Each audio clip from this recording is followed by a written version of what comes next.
Welcome back to Heroes of Light and Shadow, and it's time to conclude Unri's Way with Chapter 14, A Mystery Revealed. Now, this is kind of an interesting chapter. It's less of an actual battle and more of a glorified story event. As the title of the chapter implies, it contains a lot of plot and not much fighting. So, this is kind of a weird chapter, and anyway, it seems to begin with a bit of a, recap on what happened to Tiki, which you didn't really hear that much of back in Shadow Dragon. Notice they use the gender-neutral term parent there instead of mother or father, even though Awakening confirms that Naga is indisputably female. But yeah, even though Tiki refers to Bantu as her grandfather, he's not actually biologically related to her. He just sort of took her in. He's kind of like her adoptive grandfather. Anyway, Ma thinks her backstory is kind of depressing. But anyway, here we have a couple more conversations, including one on Artemis's Curse and one on Marth and Mary Sue, the final one. Now, if you look at the map here, you'll see the Ice Clan is still here. We'll still have to deal with ice dragons, a lot of ice dragons, and an awful lot of, ironically enough, dark mages with fire tomes. In fact, the dark mages in the previous one all seem to have fire tomes too. I don't know why it is that the Ice Clan seem to specialize in fire magic. Kind of weird. Anyway, there's a whole bunch of thieves, all with really good items, but you don't really have to worry about these guys escaping the map, because the route they'll be taking out of the map leads right directly into your army. So there's almost no chance any of them are going to escape, except for that one thief over on the left-hand side there with the warp staff. Now also note that these dark mages can in fact bombard you with spells from over the walls, so you've got to watch out for that. Right, now this conversation here is very, very significant story-wise. And again, in the original mystery, Jagan delivered his monologue in the actual chapter itself. But again, given that Shadow Dragon established... Actually, wait a minute. Yeah, given that Nina already told Marth about Artemis's Curse in the previous game, yeah, he doesn't really need to be explained about it again. So basically, Unri and Artemis were sort of star-crossed lovers. Now this situation here, you better remember this love triangle situation, because it's going to become important later. Yeah, so apparently the emblem was cursed, and whenever there's a big war that involves the fire emblem, someone gets separated from their love interest permanently. That happened in the last war with Nina and Camus. Or did it? Well, you'll see. Now this bit is interesting. Yes, here you actually find out that despite being hailed as the descendant of Unri, Marth is in fact descended from Unri's brother and not Unri himself. So if this game works kind of like FE4 in terms of its inheritance system, then technically Marth would only have minor Unri blood rather than major. I like to think of it like that. He can still use the falchion just fine though, which implies it's not as heavily tied to blood as the holy weapons from FE4. Then again, there was a hack of that game that let even characters with minor blood use the holy weapons just with the stat boosts halved. And I actually kind of like that system and think it makes sense, but still. It also means that those ones with Nair or Dane blood finally get to do stuff. I don't know, sorry, this is just, I'm going way off topic here. Anyway, now this is actually interesting. This conversation in particular, I find this kind of interesting.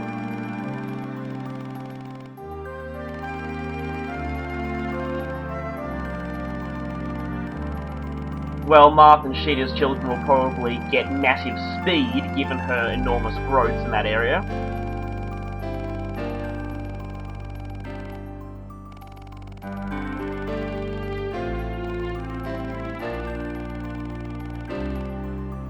Now, I find this kind of interesting.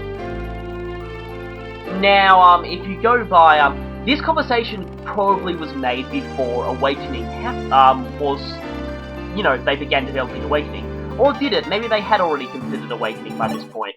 Anyway, even though that conversation was probably done before Awakening existed, it's kind of interesting if you take into account that in Awakening, Crom and the royal family of Gillis, I'm not sure how you pronounce that, but anyway, are supposedly Marth's distant descendants.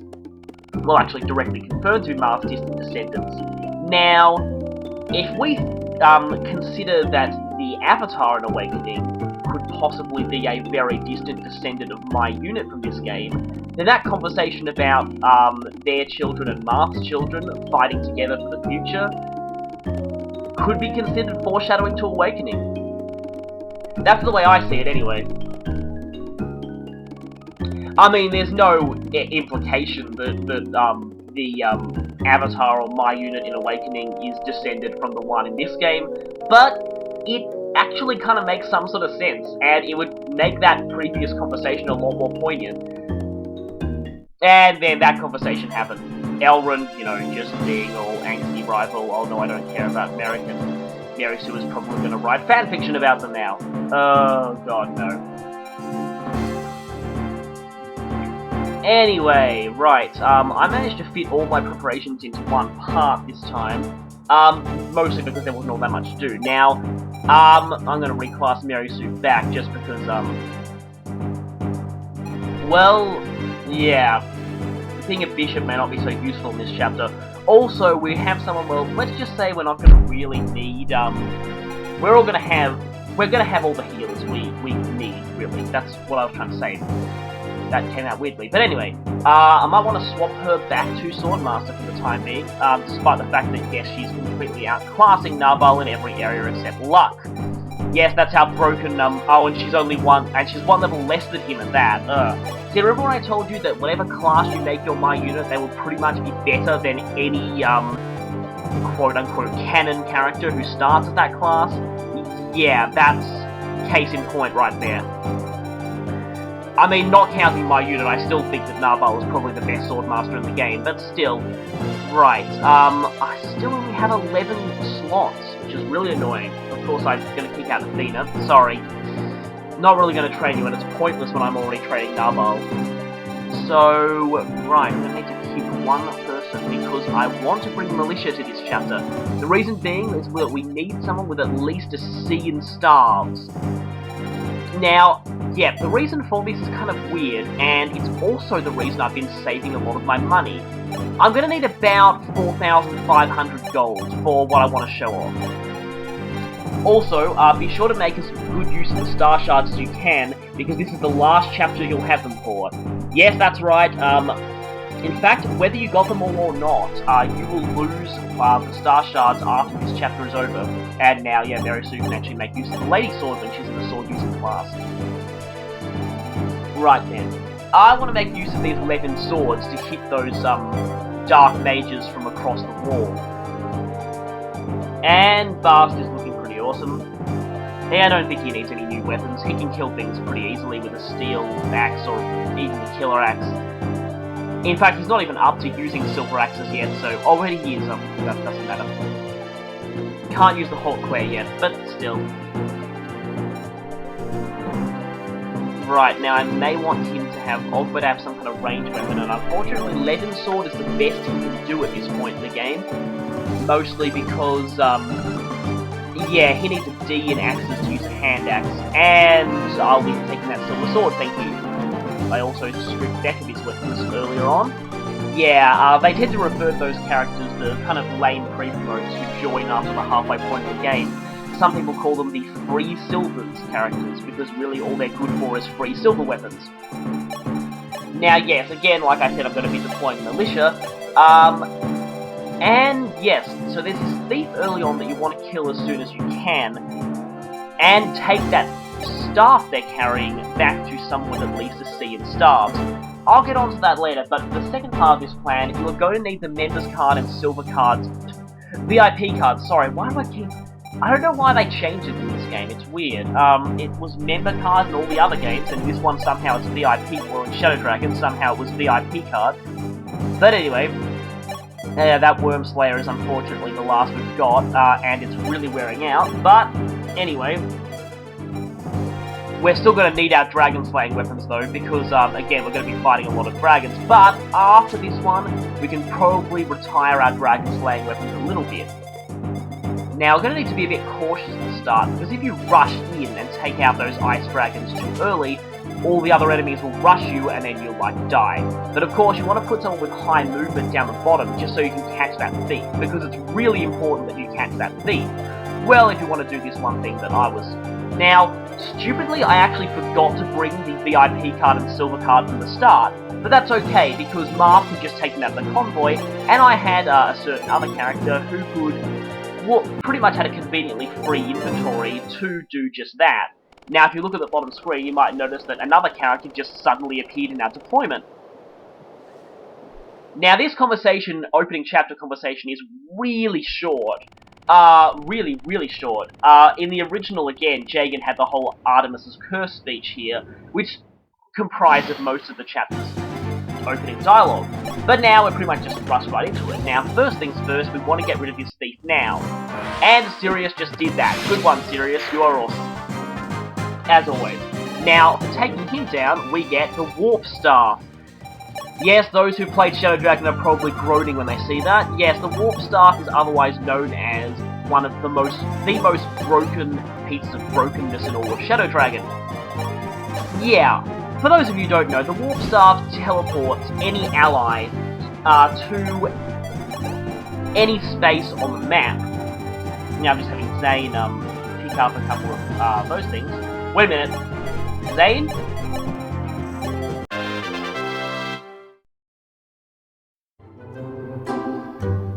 Oh, sorry, Xane, I didn't see you there. I mean, you said you were joining us at the end of chapter 13, but, there was a side quest between then and now, so you kind of just popped up out of nowhere. But anyway, Xane is an interesting character, certainly very interesting. Now, even though I'm showing his growth rates and his bases and averages there, you probably don't want to pay too much attention to those stats. Those stats are only used when he's in his normal form, and he can't actually attack in that form anyway. I mean, he does have surprisingly high resistance for a non-magic user, but that's really the only thing he has. Weirdly enough, in the original Mystery of the Emblem, he could actually attack with swords while untransformed. But now he can't. It's not a huge loss, considering that he was complete crap at it back then. But for some reason, he still joins with a steel sword in his inventory, so the developers must have just forgotten they'd removed that. But transformed, untransformed, what am I talking about? Well, Xane functions very interestingly as a character. If any of you ever wondered what Ditto would be like in a strategy RPG, that's Xane, except he transformed into allies rather than enemies. Basically, when next to an allied character, Xane will have the option Imitate in his list of commands. Using this, he will transform into a complete copy of that other character. He'll gain their stats, weapon ranks, and just about everything about them, except his current HP will be the same as whatever it was before he transformed. Though unlike Ditto in Pokemon, he will inherit the target's maximum HP, he'll just need to be healed up to there. So basically he turned into a complete copy of the other person, so essentially you have two of the same character. Again, weapon ranks, stats, everything is copied, except that he can't level up. If Xane levels up, he instead gains stats in his regular untransformed state, rather than his transformed state. Which means that, yeah, if you transform into someone and then have the original level up, Zane's mimicked form will then be a bit behind them. But anyway, now this whole thing leads to some very interesting tactics. Xane on his own is not that much, but the fact that he lets you essentially double one of your other characters, again, there are some pretty interesting combos you can pull with this, and you could get some quite advanced strategies going this way. I mean, the most basic thing is to just have two of your best fighter and just completely demolish hordes of enemies.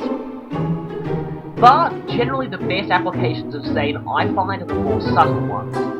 Most of the main users I've seen of him have been using him as a staff user, as in transforming him into a bishop or a sage. Now, of course, Xane will have a blank inventory. He can't copy the other character's items, so you'll need to give him items or trade him items that he can use in his transformed state.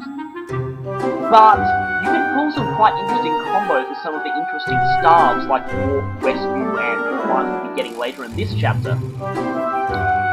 He enables you to use certain staves twice per turn that you normally only be able to use once. With the aid of Xane, you may even be able to use a certain staff 3 times in one turn, which can be very, very useful. So, for the most part, yeah, I find most of his strategies generally use him as a staff wielder.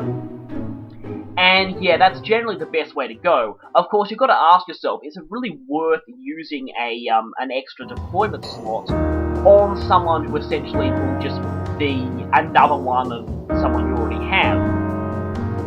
And with deployment slots so tight in this game, it can be a bit of a tough decision. But Xane is very useful if you can figure out how to use him. Really, I'll leave it to you to come up with your own tactics with this guy. He can be quite fun, actually. But before I close off, there are a couple of limitations I have to explain to you about his abilities. A few provisos, a couple of quid pro quos, if you will.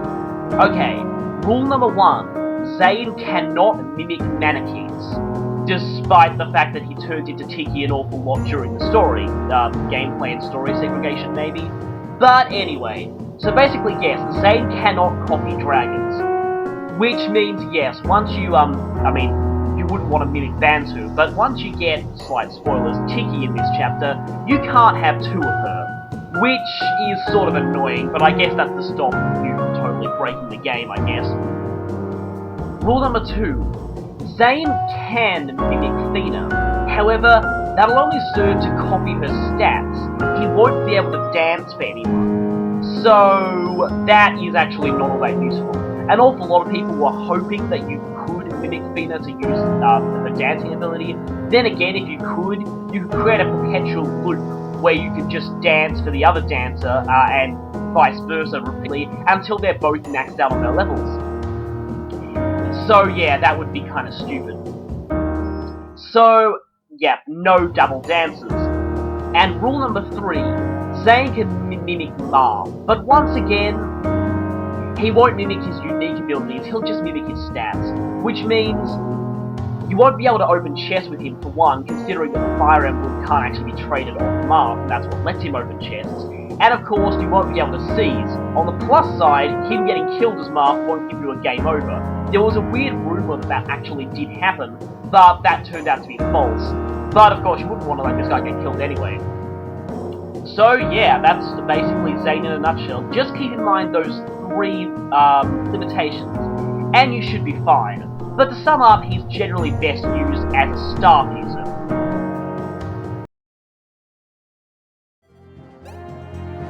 Which is exactly what I'm going to use him for here, which you'll see in a couple of turns. Or right now.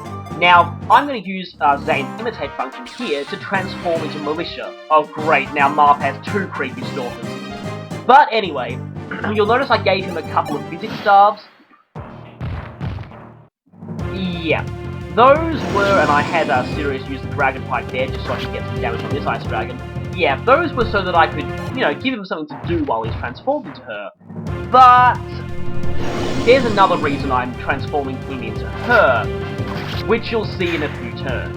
For the time being, and that's the reason why I gave him the member card and silver, VIP card, sorry, and silver card. For the time being though, let's watch Ogma being awesome. Yes, for some reason these Ice Dragons are really keen to gang up on one character if they can. Of course, that one character is going to have to dodge an awful lot if they want to survive this onslaught. They're going to level up a lot out of it, I can tell you that.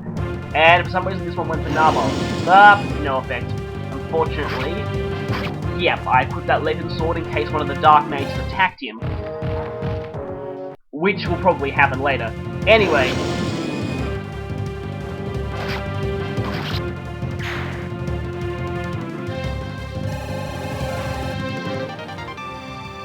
And a Vulnerary. I believe that was at least 3 Ice Dragons in 1 turn for Ogma. And see, what did I tell you about Equippy getting Hated Dark Mage attacked him? That certainly paid off.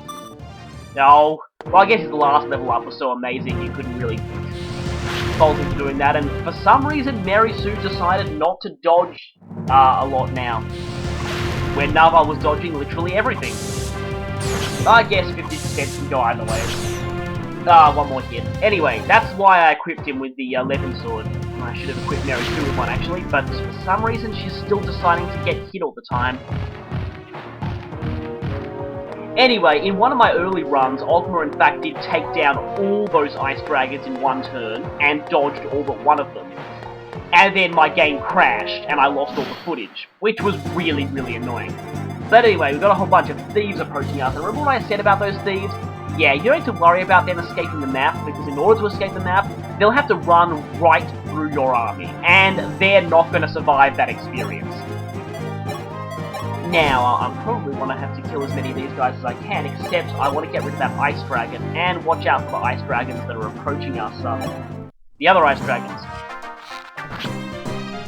Not a 1 kill, but still. And no crits, despite a pretty high chance. But anyway, again, Ryan is now doubling things, which is cool. He's finally decided to do that. Now, considering that Bast is still level 1, I may want him to get a kill here. I'll go watch out for those other 2 Ice Dragons, though, because if they hit us, yeah, they hit hard. Fortunately, there are no Wyverns in this chapter. Yeah, thank Naga for that. Now, I will break my Wormslayer if I do that, but is it worth it? Those mages may pummel him, so that might not be such a good idea. I could do this, and she's still level 1, isn't she? Oh, now you crit. What is it with the fact that my high crit percentages usually only crit on the 2nd attack when I would have killed anyway, and whoa! Yep, you're broken. Right then, let's finish off a couple of these guys.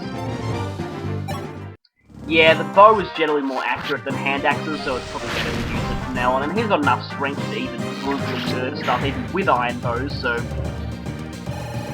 Oh, not quite. Oh well. Oh, and I can't one round with the... even with the Leo Shard. Yeah, Sirius... Not Sirius, no, he's fine. Sheeta does have some strength issues. Not quite as bad as a certain character in Tearing Saga, I believe their name is Sasha. Oh, she had strength issues so bad, she had less than 10 strength promoted. Well into her promoted levels, actually. But anyway, that's neither here nor there. Yes, I have played the whole of Tearing Saga. Due to the translation patch. Which was fairly nice up until it started turning into English. Good thing this patch doesn't. Gotta stay out of range of those Ice Dragons, but gotta watch out for that now. Yes, Yes, which militia do I dance for? Remember that, of course, Xane keeps his name, so that's how you can tell them apart. And wow, she gained resistance? Seriously? Yeah, and we got 2 healers now, so that's pretty cool.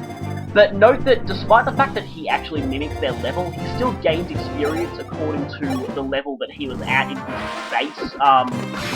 Again, what is it with criticalling when it's totally unnecessary?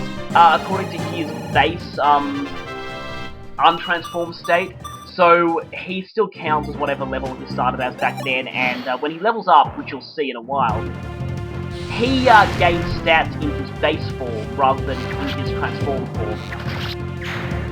Which is kind of interesting, but his base form stats aren't really useful unless you get... He reverts in 5 turns, so unless he untransforms right in the middle of a horde of enemies, and he's going to need to hold his own, those stats really never end up getting used. Kind of like Ditto's actual stats in the Pokemon series. Ouch. But he's lightning. Well, Ditto's actual stats except for HP. Too bad Xane can't use a Choice Scarf equivalent and do that whole imposter thing that Ditto can. That would be really cool if he could, but nope, he can't.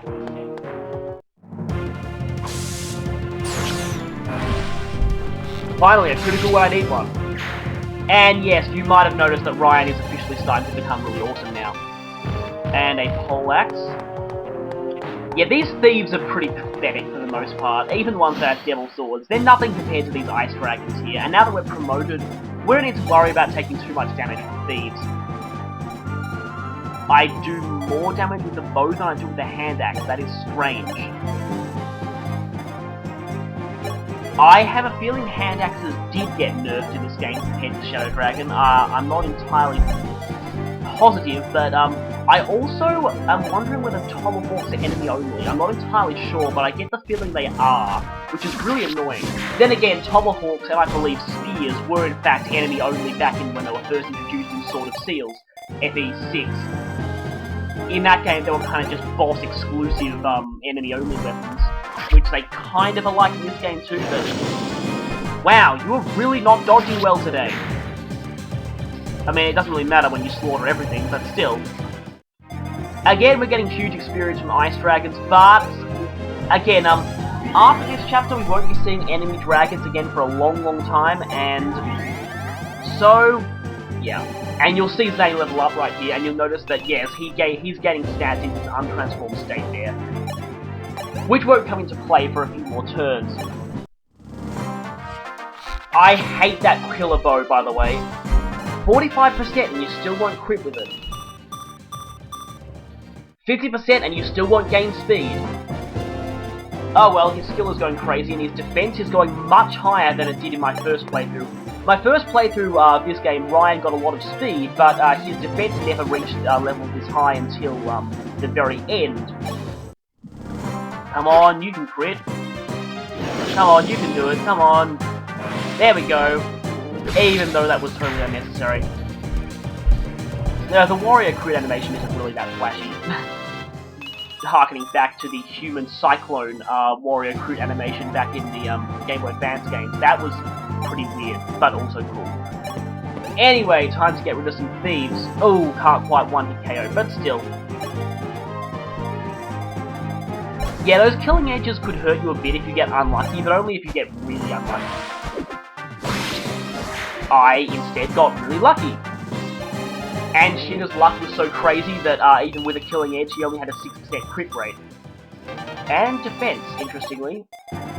I would like strength though, because Sheena generally relies on dodging more than actual defense. Right, after we got rid of these thieves, there aren't too many enemies left on the map.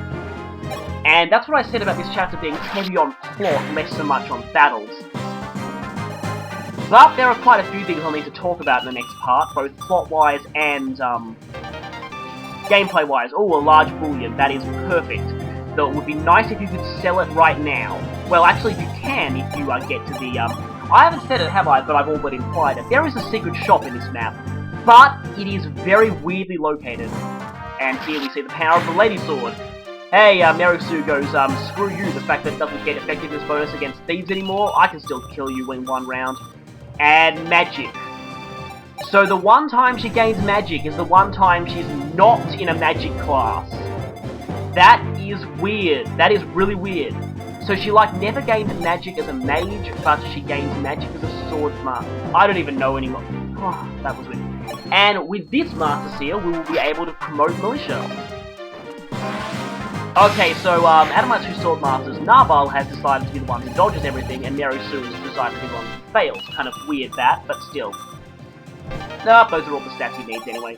Right, I'm gonna need to pull that out of the convoy soon. But now that those guys are gone, we pretty much have a clear run to the save point and marked destination. Once we get there, there isn't that much left to this chapter, although you may want to stay away from the lower part of the map when you get marked to the door at the top. You'll see why later. I actually didn't know this when I played this, but I worked out fine anyway. But first, I'll just be saving now. See you next time.